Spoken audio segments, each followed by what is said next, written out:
終於打完咧NBA 明星賽啦。咁我覺得咧，可能仲有少少嘢咧，關於明星賽係需要補充嘅。首先講邊個贏先咧？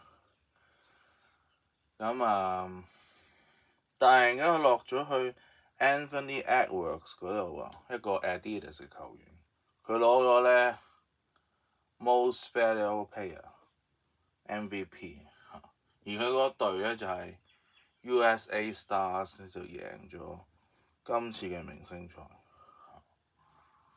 咁可能都係改朝換代啦 NBA 嚇，因為LeBron James 年事高啦，其實 Curry 都唔細啦。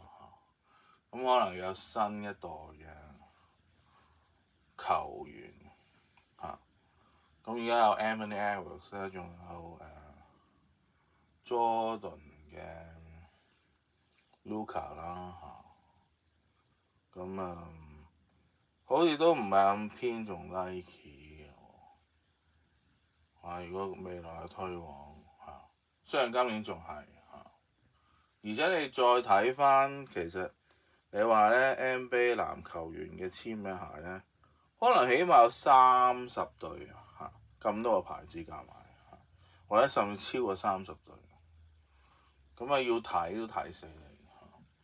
有陣時一個籃球員咧，佢同時咧喺一日裏邊咧着幾對鞋出嚟，咁你要追咧就真係永遠追唔切嘅。